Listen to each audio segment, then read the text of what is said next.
এইটা অ্যাডিক্টেড হয়ে যায়, যারা আসক্ত হয়ে যায়, তখন তাদের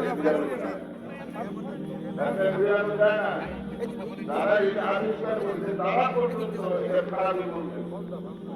সে অন্তত যারা বাচ্চাদের হাতে দেয় না, পুরো বাচ্চাদের হাতে তাদেরকে বাচ্চাদেরকে ঘুম করায়, খানা খাওয়ায়,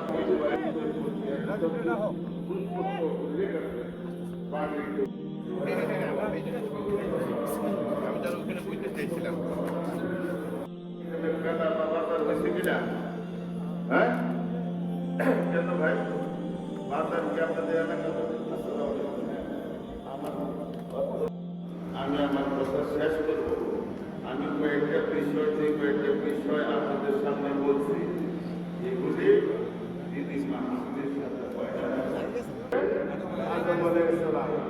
আমাদের জাতির পিতাকে ইব্রাহিম আলাইহিস সালাম, জাতির পিতা কারে বানাইছে? হ্যাঁ, অনেক তখন শেখ মতিন শুধু বলতেও পারতেন না, বলার তো সুযোগ ছিল না, এবং আমাদের পাঠ্যপুস্তকে সব ঢুকাই দিছিল।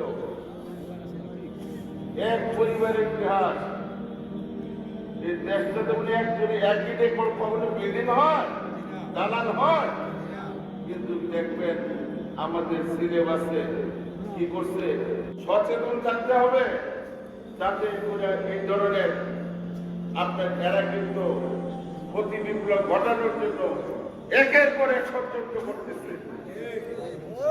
নওগাঁ হাফিজিয়া মাদ্রাসা ও এতিমখানা বার্ষিক ওয়াজ মাহফিলের সম্মানিত সভাপতি, উপস্থিত আছেন দেশ বরেণ্য উলামা মাশায়েখবৃন্দ, আমার বড় ভাই অধ্যক্ষ মিজানুর রহমান চৌধুরী, উপস্থিত আছেন এই এলাকার বিভিন্ন পর্যায়ে সামাজিক এবং রাজনৈতিক নেতৃবৃন্দ আছেন। সকলেই আমার সালাম নেবেন। আসসালামু আলাইকুম ওয়া রাহমাতুল্লাহি ওয়া বারাকাতুহু। ওয়াজ মাহফিলে আমি কোনো বক্তব্য দিই না, কারণ এখানে আমরা সবাই আসি দ্বীনের কথা শুনতে, ইসলামের কথা শুনতে। আমি এখানে এসেছি কেবলমাত্র আমার মরহুম পিতা ব্রিগেডিয়ার অবসররত হান্নান শাহ এবং আমার মমতাময়ী মা, ওনারা আমাদেরকে ছেড়ে চলে গেছেন। আপনারা অনুগ্রহ করে তাদের জন্য দোয়া করবেন। সেই সাথে আপনাদের কাছে দোয়া চাই, আমার মরহুম বাবা, উনি সারাটা জীবন আপনাদেরকে পাশে রেখে এই কাপাসিয়ার উন্নয়নে কাজ করে গেছেন। আল্লাহ যেন আমাকে সেই তৌফিক দান করেন, আমিও যেন আপনাদের পাশে থাকতে পারি এবং আপনাদের সুখে দুঃখে শরীক থাকতে পারি। আমি এই ওয়াজ মাহফিলের আয়োজক বৃন্দদের আমাকে এখানে আমন্ত্রণ জানানোর জন্য ধন্যবাদ জানিয়ে এবং সবাইকে আবারও আমার সালাম জানিয়ে বক্তব্য শেষ করি। ধন্যবাদ। আসসালামু আলাইকুম ওয়া রাহমাতুল্লাহি ওয়া বারাকাতুহু। মাশাআল্লাহ, আমরা দেখতে পাচ্ছি, আমরা সবাই দোয়া করব যেন আল্লাহ তাআলা এই ছেলেদেরকে এই দুনিয়ার রাহবার হিসেবে বিভিন্ন জাতির খেদমতের জন্য যেন কবুল করেন, সুযোগ্য আলেম হতে পারে, মুফতি হতে পারে, তার জন্য আমরা দোয়া করব ইনশাআল্লাহ। সন্তান হাফেজ মোহাম্মদ মুয়াজ, সে এখন হযরতের হাতে পাগড়ি গ্রহণ করছেন। হাফেজ মোহাম্মদ মুয়াজ, আমরা দোয়া করবো যেন আল্লাহ তাআলা তাদেরকে দ্বীনের আলেম হিসেবে কবুল করেন। দ্বিতীয়ত, ময়মনসিংহ জেলার মুক্তাগাছা থানার বন বাংলা গ্রামে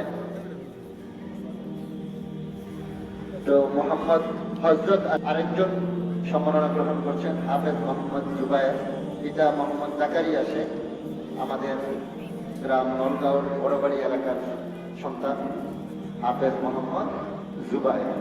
তো আমরা দোয়া করবো যেন আল্লাহ তাআলা তাদেরকে দ্বীনের হক্কানি রব্বানি আলেমে দ্বীন হিসেবে যেন আল্লাহ তাআলা কবুল করেন। সকলেই বলি আমিন।